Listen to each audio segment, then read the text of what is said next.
our view. The Scrutiny of Acts and Regulations Committee should be a bipartisan committee checking on the impact of human rights on legislation in the interests of all Victorians. And I believe it's singularly failed in its duty, which is a sad indictment on parliamentary democracy in this state.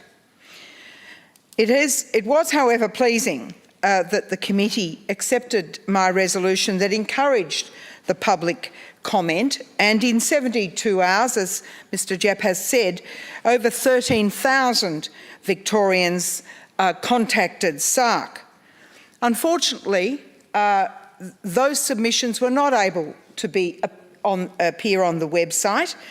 Only the hand-picked submissions, which turned out to be 3 organisations.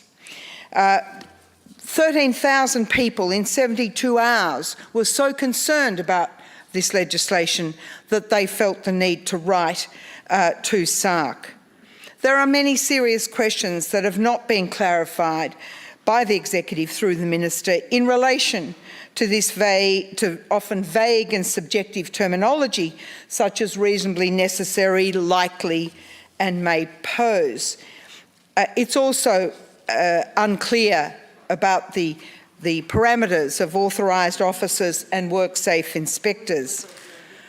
There has never been such an assault on the human rights, liberties and freedoms of Victorians that we are witnessing currently.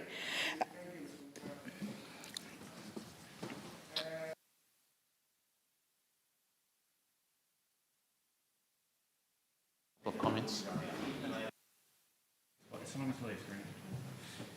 Is leave granted? 2 minutes. Sorry.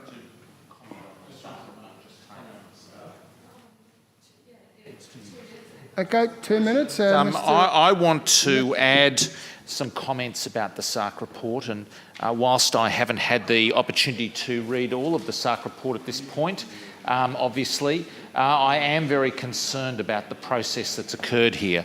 I wrote to SARC, as was alluded to by the chairman, and sought its intervention given the nature of the Omnibus Bill, the fact that the Charter of Human Rights and Responsibilities statement had been tabled in the lower house, and under the Parliamentary Committees Act, the committee had the power and the right, and in my view, the responsibility to look at this bill very closely indeed and to take public submissions and to undertake proper hearings. Now, the committee appears not to have undertaken hearings, and I think that that is an unfortunate matter. The committee had many, and I had some email me as well, the copies of their submissions. So thousands and thousands of submissions appear to have made their way to the committee. It is not clear to me that the committee has fully acquitted itself in understanding those submissions. It is not clear that the committee has fully acquitted itself in protecting the rights and privileges and liberties of Victorians, which it is its sacred duty to do. It should be doing this work. It should be prepared to stand up against the Executive. It should be prepared to hold public hearings, and it should be prepared to actually stand up and fight for the rights and liberties of Victorians. Now, I say this Omnibus Bill has a series of very significant problems, even with the government's proposed amendments, which I might add we have not yet had formally in the chamber, and hence I'm interested to know how SARC has treated those amendments, and I will be looking closely to see how they've treated those amendments. But I am aware that there are a number of legal groups, a number of senior practitioners, a number of senior and significant organisations that have views on this bill that have not been given the due attention that they deserve.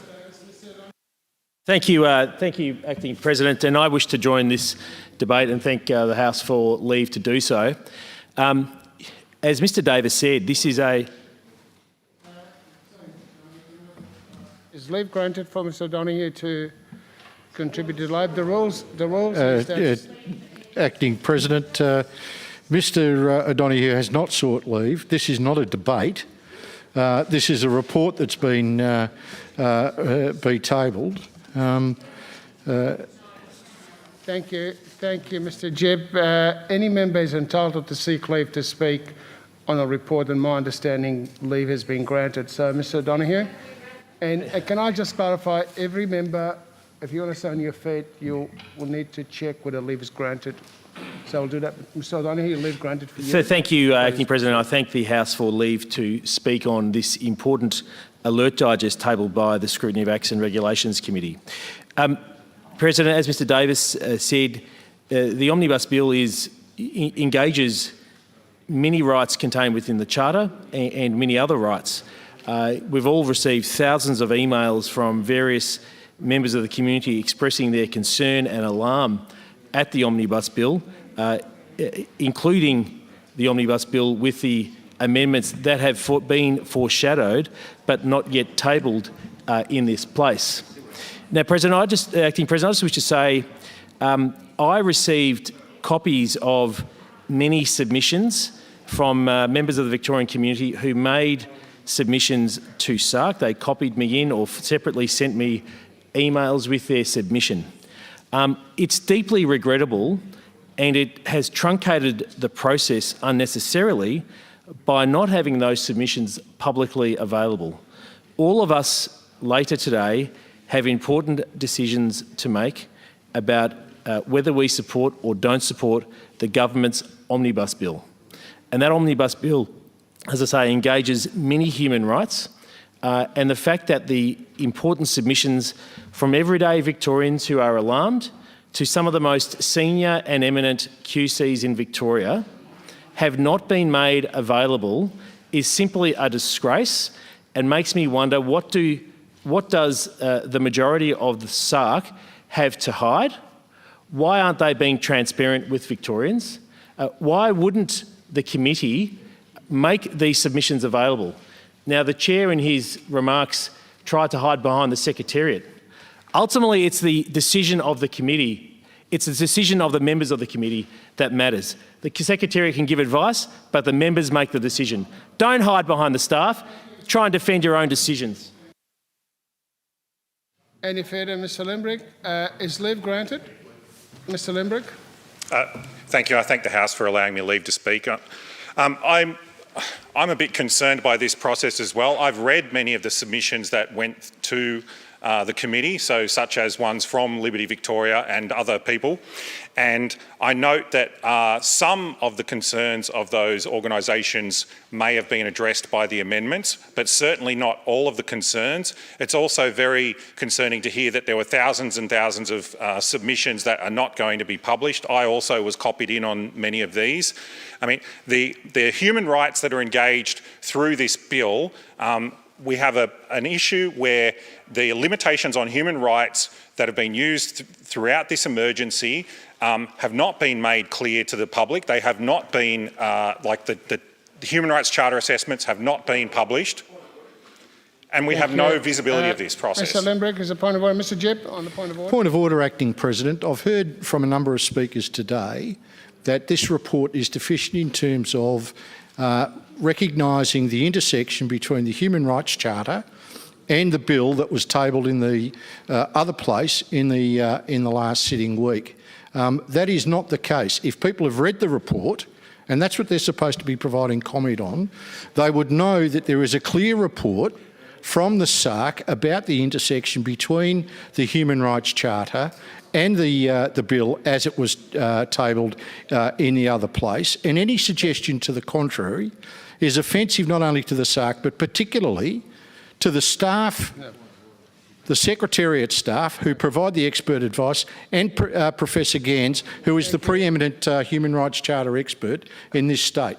And I ask the member to withdraw. Thank you, Mr. Jebb. I'm not going to uphold the point of order. And I can't verify when members' contribution is accurate or not on a particular matter. It's a matter for members to do that. So we're turning that to the debate. So, Mr. Limbrick. I have nothing further to add. Thank you. Thank you. If it's nothing further, then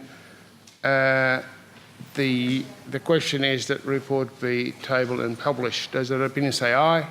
Did the contrary? The ayes have it now. And we move on to the next item, which is report tabled out of session. I call on the clerk.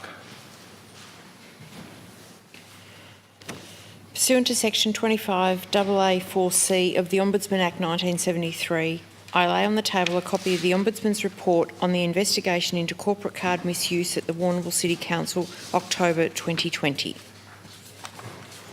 Thank you. Do we need to call on the clerk? Papers tabled under the Act.